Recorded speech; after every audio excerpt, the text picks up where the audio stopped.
Are you the same person that you were 20 or 30 years ago? Have you ever really thought about your life back then and, oh golly, if I knew then what I know now, maybe my life would be different today? We have the same basic core values that we had back then, but we are so much smarter about life and relationships and what really matters. Hello and welcome. This is Sandra Hart at Life Over 60. Thank you so much for joining me today. And I love all of you subscribers. Thank you for being here.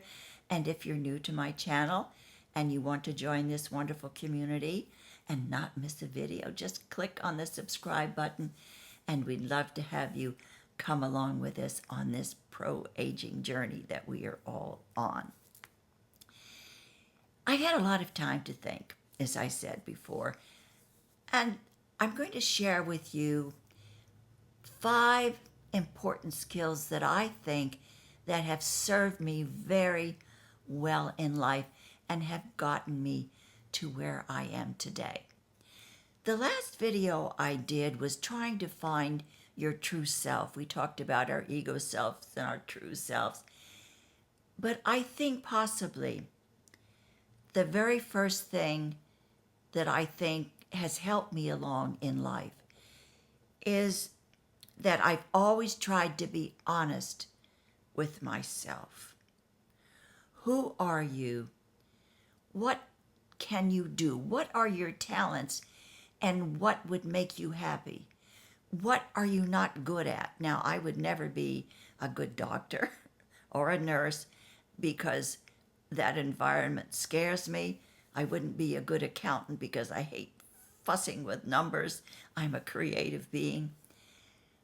But being honest with yourself and looking at yourself and say, hey, I'm really good at this. I'm not so good at that.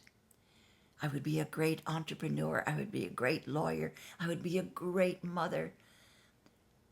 Look at yourself, and throughout your life, if you have been honest with yourself in what and who you are, then that really is a great way to work in life to know where you're going, what you can do, and what you cannot do. You may have a dream to be a top-notch hurdle jumper in the Olympics, but maybe you just can't do it. You can try, but maybe you just don't have the body and the shape to jump those hurdles. So we all have to have realistic ideas about our dreams. So actually, being honest with yourself and knowing who you are, as I had said in that other video, is really, really important. And I think that's number 1 on my list. The second one is to learn to listen. When you have a conversation with somebody, and if they're opening up their heart to you, if you have children and they're coming home and they're not afraid to tell you the honest things about how they're feeling and how they're thinking, learn to listen. Let them know that when they are talking to you, you are looking directly at them, you're not interrupting them, and you really are listening. I have often been told to be the last one to enter into the conversation and then give your opinion, and then you will learn. So I think being able to really listen to other people, being able to listen and learn, really has been a skill that has helped me a long way. Because when I became an anchor woman, I had never done it before. I'd been on Romper Room, but I was a talk show hostess. But when I was on Romper Room, I didn't have those skills. But I listened and I watched, And I learned from the other people that were also on air. And if I had just gone in there thinking, oh, well, I can ace this, but if I hadn't prepared myself, I probably wouldn't have been as successful as I was in that industry. So no matter what it is you want to do, always listen and learn.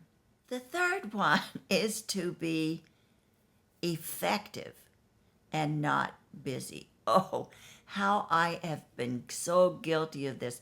Sometimes, and still today, sometimes I fill my days with things here and there and everywhere, and I am so busy, I'm like a busy bee. But then when I sit down at the end of the day, I really haven't accomplished much. I just have been busy.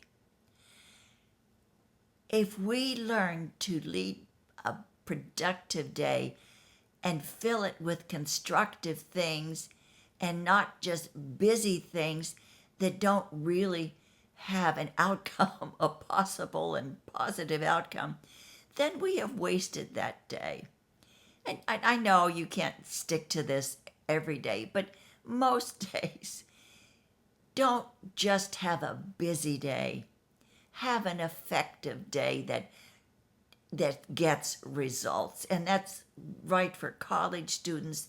That's right for someone who has an office job or has a career. Even if you're a writer or an artist, don't just do crazy busy work, but do productive work and make that day have a result. And that, I think, is a pretty good one. The fourth one we've talked about a whole lot here on my channel. Staying in the present, being in the now is so, so important every single day of your life. I can't express that enough. Because sometimes if we dwell on the past, what we dwell on are our mistakes. And that can be kind of depressing. If I thought about all the things in my past that I did and that were mistakes, I'd really be walking around depressed all the time. And sometimes when you think about the future, and you kind of maybe can be anxious about what is going to happen. And when I plan this, what is the end result going to be tomorrow or the next day or the next day? All of those, either depression or anxiety, can be present if you don't live in the now and today. And I think, I've talked about that so much, you all understand exactly what I'm meaning. The last one, I think, is the most important one of all. It's extremely important, and I really want you to listen to this one. Empathy. It is so important to be empathetic to everyone around you in life. The actress Meryl Streep once said that empathy is the engine that powers the best in us. Empathy is the engine that powers the best in us. And I think in that one sentence, it says it all. When we have empathy for others, it actually helps them shine. It helps them receive love and feel that they are important and that you are putting yourself in their shoes, that they are not alone. So I think number 5, probably of all the skills and of all the things that I've learned in my life, is probably the very best one. Thank you again for being a part of this community, and I hope you enjoyed this short conversation today. Life throws us a lot of things, doesn't it? And if we don't have the life skills to work through all of these things, sometimes it can be kind of difficult. So I hope you pass this video on to your children, your grandchildren, your daughters, and your sons to know that these 5 skills are really important. I know they have helped me, and I know perhaps you may have other skills that you have that you would like to share in the comments below. I think we all would love to hear them. Thank you again, and of course, do something really wonderful for yourself today. Be kind to everyone around you. Have empathy for all creatures, great and small. And of course, let's all share the love. Thank you again from the bottom of my heart. I'm so happy that you are here with me today for these conversations. Take care, and I hope to see you in my next video.